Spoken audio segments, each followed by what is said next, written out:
Hello मेरे प्यारे बच्चों। तो चलिए आज हम शुरुआत करने वाले हैं कक्षा 10 की जो हिंदी है, पाठ नंबर आपका 6, जो महादेवी वर्मा द्वारा लिखित है, वर्षा सुंदरी के प्रति। तो इस चैप्टर का हम ए टू जेड निचोड़ करने वाले हैं, अर्थात इस वीडियो में हम शुरू से लेकर लास्ट तक समझने वाले हैं। हम क्या करेंगे, पहले देखिए, पहले आपको ये हिंदी पढ़ाएंगे, फिर इसको एक एक शब्द का मतलब है। रूपसी क्या होता है, घन क्या होता है, केस क्या होता है, पास क्या होता है, अर्थात श्यामल श्यामल कोमल हलहरा सुबित केस पास। तो इसका एक एक शब्द मैं आपको बताऊंगा, फिर उसके बाद हाथ से लिखे हुए नोट्स को दिखाऊंगा, उसमें आपको संदर्भ दिखाऊंगा किस तरीके से आपको लिखना पेपर में, तथा फिर आपको मैं प्रसंग दिखाऊंगा, फिर आपको मैं वाक्य दिखाऊंगा, लास्ट में आपको मैं दिखाऊंगा कि काव्य सौंदर्य किस प्रकार लिखा जाता है। तो इस प्रकार से हम इस वीडियो में वर्षा सुंदरी के प्रति चैप्टर को फिनिश करने वाले हैं। तो वीडियो के लास्ट तक बने रहें। अगर वीडियो पसंद आती है तो लाइक करना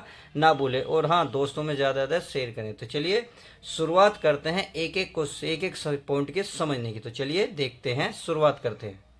देखिए, मैं एक एक शब्द का मतलब बताऊंगा ताकि आपको कोई भी डाउट किसी प्रकार का ना रहे, आपकी तैयारी अच्छे से हो जाए। तो चलिए शुरुआत करते हैं।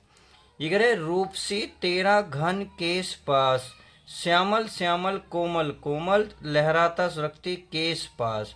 तो यहाँ है, देखिए, रूपसी, रूपसी होता सुंदर, तेरा यानी कि तेरा, घन माने होता है बादल, और केश माने बाल, और पास माने होता है समूह, यानी कि जो कुछ। और देखिए बाद में ये आपका विषय में बोधक चिन्ह लगा हुआ है, यानी कि यहाँ किसी विषय में बोधक है। तो चलिए अब क्या कह रही हैं महादेवी वर्मा जी, उसको समझते हैं। तो कह रही, हे वर्षा सुंदरी, हे वर्षा सुंदरी, तेरा जो रूपसी माने सुंदर है, तेरा जो बादल रूपी काले बादलों का जो समूह है वो अत्यधिक सुंदर लग रहा है। कहने का मतलब है, तेरा जो बादल रूपी काले काले बादलों का जो समूह है, यानी कि तेरा घने घने माने बादलों का जो केस माने बालों के समान समूह है वो अत्यधिक सुंदर लग रहा है। सही है। अब आगे देखते हैं।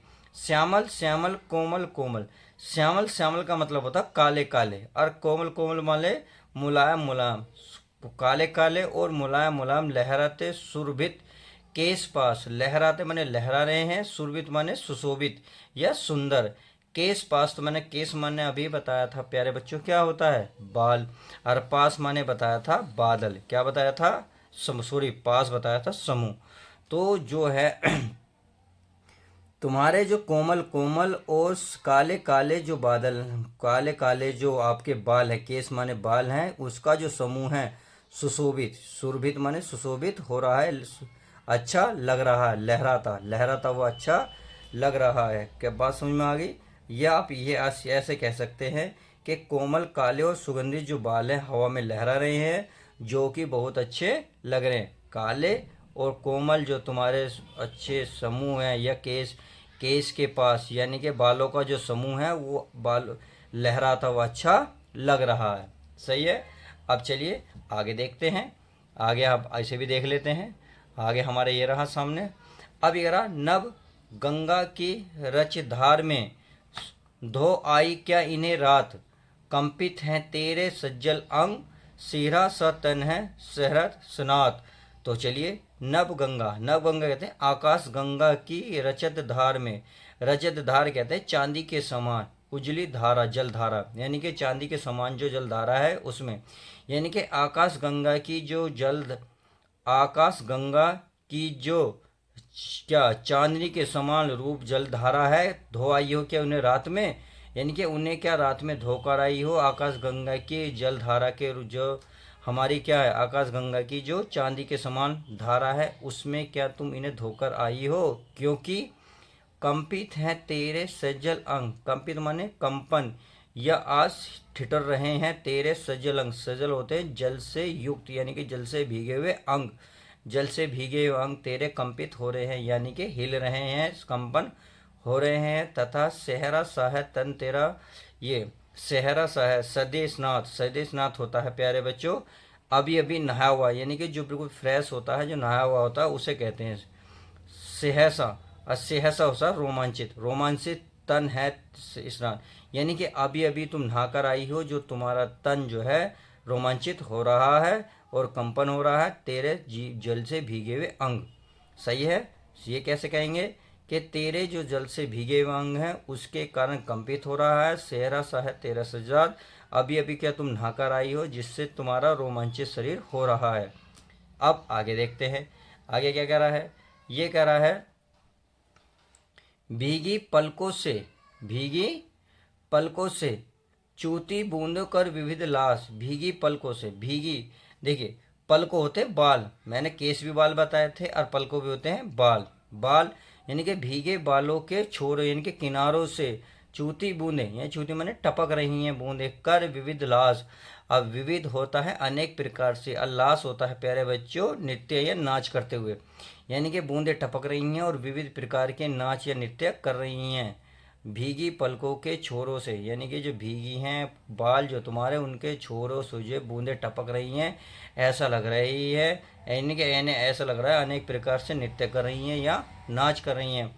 और रूपसी तेरा घन केस, और रूपसी तेरा घन केस, तो ये बताते हे सुंदरी तुम्हारा बादल, बादल रूपी काले काले बादलों का समूह अत्यधिक सुंदर हो रहा है। तो इस प्रकार से हमने इसको डिटेल से समझा।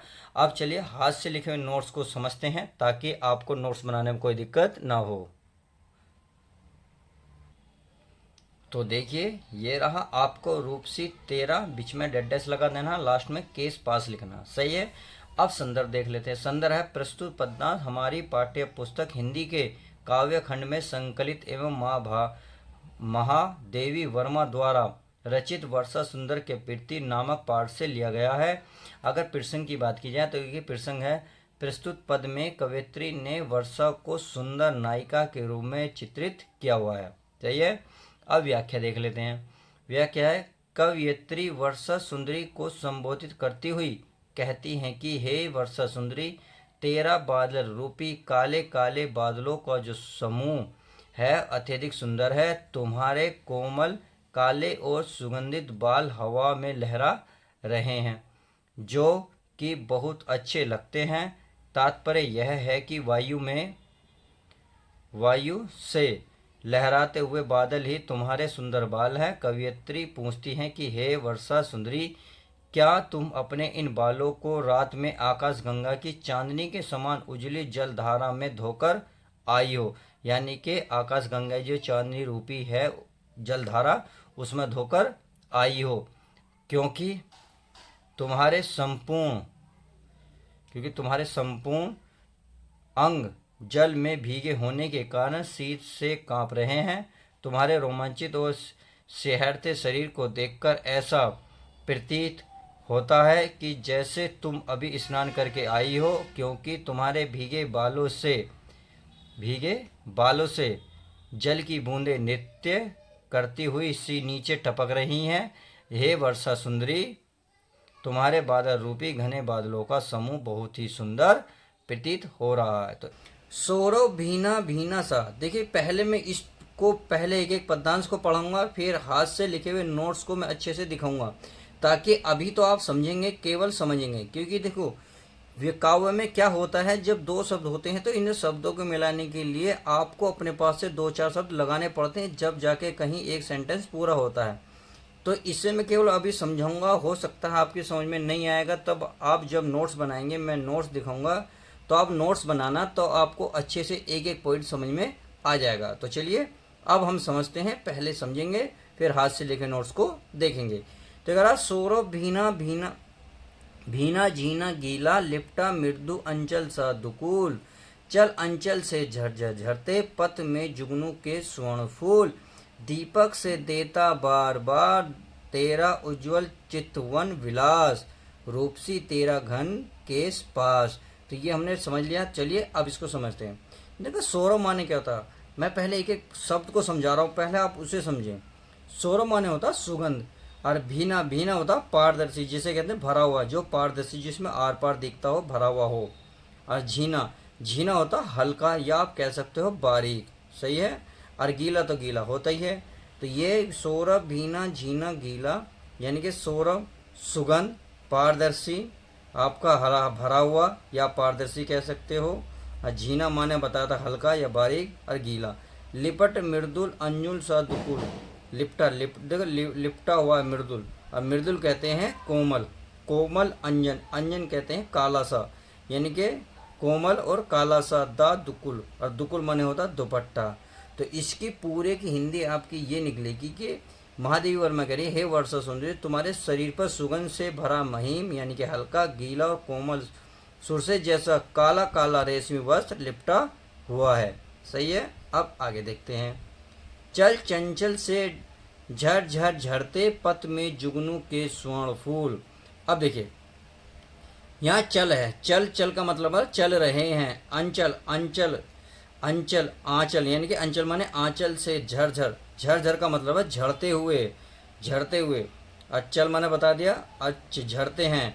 पथ में जुगनू के स्वर्ण फूल, पथ माने रास्ते में, जुगनू के स्वर्ण, स्वर्ण फूल, पथ में स्वर्ण फूल, यानी कि तुम्हारे चंचल आंचल से, चंचल आंचल से राह में जुगनू, जुगनू रूपी स्वर्ण के फूल निरंतर झरझर करके झड़ रहे हैं, झरझर करके झड़ रहे हैं। झरझर माने झरझर करके, झड़ते माने झड़ रहे हैं। सही है। अब आगे देखते हैं। दीपक से देता बार बार तेरा उज्जवल चितवन विलास। दीपक, दीपक कहते हैं उज्जवल, यानी कि दीपक एक प्रकार का जो दीपावली पे जो दीप जलते हैं वो वाला दीपक। से देता बार बार तेरा उज्जवल चितवन विलास। देखिए तेरा उज्जवल, उज्जवल, उज्जवल तो पता ही है यानी कि उसको कहते हैं, आप उज्जवल कह सकते हैं, उज्जवल यानी कि उज्ज्वला की उज्जवल यानी कि भविष्य जो उज्जवल होता है उसे।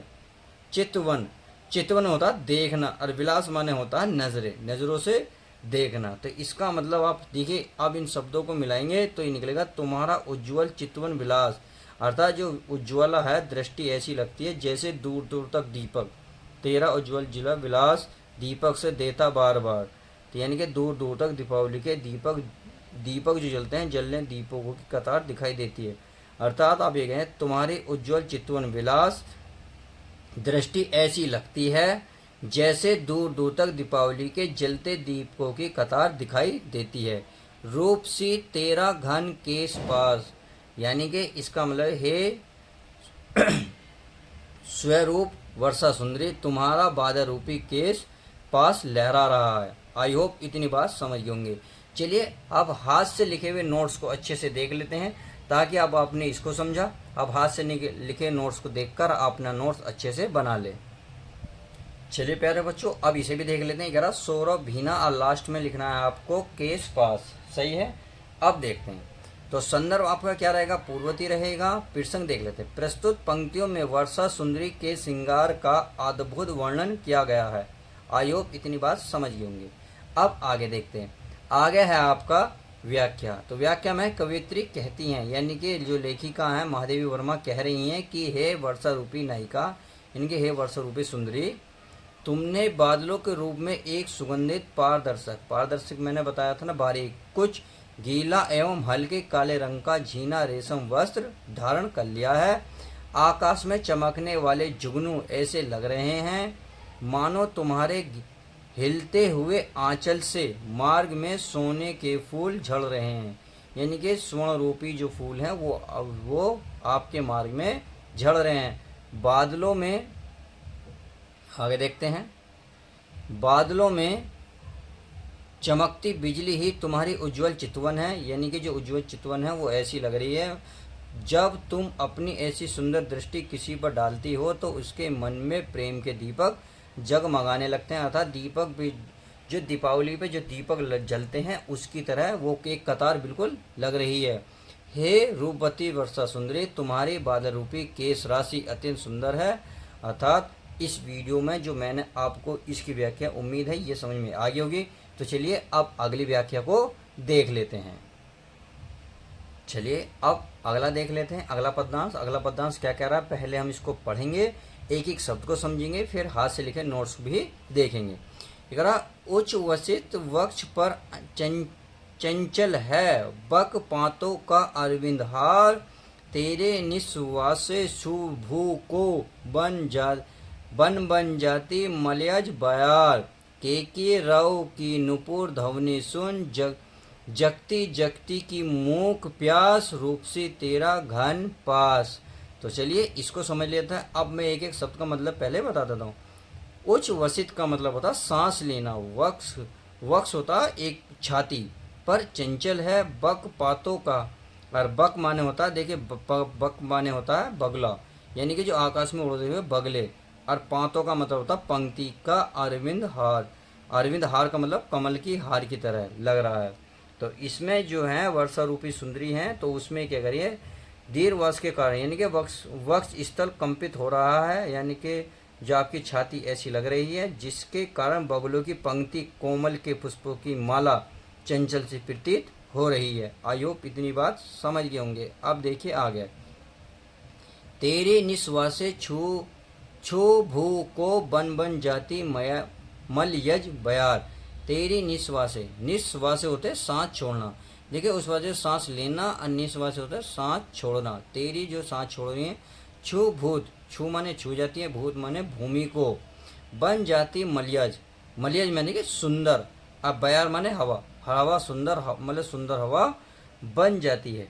आई होप इतनी बात समझ गए होंगे। तो चलिए अब इसको बताते हैं, इनके जब तेरी सांसें, जब तेरी सांसें पृथ्वी को स्पर्श करती हैं तो वे मलय पर्वत की सुगंधित, देखिए मैंने बताया ना मलय, मलय मतलब एक पर्वत, पर्वत बयान, मलय पर्वत की सुगंधित हवा बन जाती है और चारों तरफ वातावरण को सुगंधित, यानी कि सुगंध से परिपूर्ण कर देती है। आयो इतनी बात समझ होंगे। अब आगे देखते हैं, केकी रव की नुपुर ध्वनि सुन, जगती जगती की मूक प्यास। केकी, और केकी माने होता है, देखो पहले बच्चों मयूर, और रब माने होता है शब्द, यानी कि मोरों की जो शब्द, यानी कि मोरों की जो वाणी सुनते हैं, जब मोर बोलते हैं उसकी बात कर रहे हैं। कि नुपुर, नुपुर माने पायल, ध्वनि सुन, और पायलों की ध्वनि बन जाती है, यानी कि जब कोयल, ये मयूर बोलते हैं तो ऐसा लगता है जैसे पायल की ध्वनि बन गई है। जगती जगती की मयूक प्यार, यहाँ जगती जगती एक शब्द जरूर नजर आ रहा होगा, दो बार लिखा हुआ, परंतु इसके अलग अलग मतलब हैं। पहले जगती का मतलब है जागती, और जगती का दूसरे का मतलब है संसार, संसार में जागती की मूक प्यास। मूक माने होता मन, क्या होता मूक, मन में, और प्यास माने जगने वाला प्यास, यानी कि जगने वाला प्यास, जो मन में प्यास जगती है। समझ में आ गया। अब इसे कहते हैं, तो तुम्हारे आगमन पर जब मोर कूकी, यानी कि केकी केकी, जो मोर बोलते हैं केकी केकी ध्वनि करते हैं, तब वह ध्वनि ऐसी प्रतीत होती है मानो तेरे पैरों के घुंघरू बज रहे हों। वो ध्वनि को सुनकर पृथ्वी, पृथ्वी जो है मतलब कहते हैं पृथ्वी की मौन प्यासा, यानी कि प्यासा ने प्यास जागृत हो रही है, यानी कि जाग रही है। रूप सी तेरा घन केस पास, हे वर्षा रूपी सुंदरी, तेरा केस जाल काले काले बादलों के समान है। इतनी बात समझ गए होंगे। तो चलिए अब इसकी अच्छे से व्याख्या देख लेते हैं। अब इसमें क्या करना है, वही आपको शुरू के दो शब्द लिख लेने हैं, बाद में दो शब्द लिखने हैं, बीच में डेड डैश लगा देना, सही है। संदर्भ आपका पूर्ववर्ती रहेगा। प्रसंग देख लेते हैं। प्रसंग में है, इन पंक्तियों में वर्षा रूपी सुंदरी रमणी के सौंदर्य का अलंकारिक वर्णन किया गया, वर्णन हुआ है। अब व्याख्या, हे वर्षा रूपी सुंदरी, सांस लेने के कारण ऊपर उठे तथा कंपित तेरे वक्ष, यानी कि ऊपर उठे कंपित तेरे वक्ष, मैंने बताया ना, छाती स्थल पर आकाश में उड़ते हुए बगुलों की पंक्ति रूपी श्वेत कमलों का, आगे देखते हैं, कमलों का हार हिलता हुआ सा मालूम पड़ रहा है। जब तुम्हारे मुख से निकली बूंद रूपी सांसें पृथ्वी पर गिरती हैं तो उसके पृथ्वी के स्पर्श से उठने वाली एक प्रकार की महक मलयगिरी, मलयगिरी मैंने बताया था प्यारे बच्चों, पर्वत की सुगंधित वायु के समान प्रतीत होती है। तुम्हारे आगमन पर चारों ओर नृत्य करते हुए मोर की मधुर ध्वनि सुनाई पड़ने लगती है, जो कि तुम्हारे पैरों में बंधे हुए घुंघरुओं के समान मालूम पड़ती है, जिसको सुनकर लोगों के मन में मधुर प्रेम की प्यास जागृत होने लगती है। उनके हृदय में मौन रूप में छिपा हुआ प्यार मुखर रूप धारण कर लेता है, जो उनकी जीने की इच्छा को बतवती मनाता है। हे वर्षा सुंदरी, तुम्हारी बादल रूपी बालों की राशि अत्यंत सुशोभित हो रही है। देखिए अब इसमें काव्य सौंदर्य देख लेते हैं, क्योंकि मैंने काव्य सौंदर्य अभी तक नहीं बताया, इसलिए नहीं बताया क्योंकि मैं सोचता था लास्ट में बता दूंगा। तो काव्य सौंदर्य देख लेते हैं। अगर भाषा की बात करेंगे साहित्य खड़ी बोली होगी, अगर शैली की बात करेंगे तो चित्रात्मक है, रस श्रृंगार है, गुण की बात करेंगे माधुर्य है, अलंकार यमक व रूपक है। आई होप वर्षा सुंदरी जो प्रीति चैप्टर है वो अच्छे से कवर हो गया होगा। तो चलिए इस वीडियो में बस इतना ही रखते हैं। जब तक के लिए दोस्तों goodbye, take care, love you guys. मिलते हैं किसी और नेक्स्ट वीडियो में, जब तक के लिए दोस्तों बाय। अगर हाँ वीडियो पसंद आती है तो प्लीज़ वीडियो को लाइक करना ना भूलें।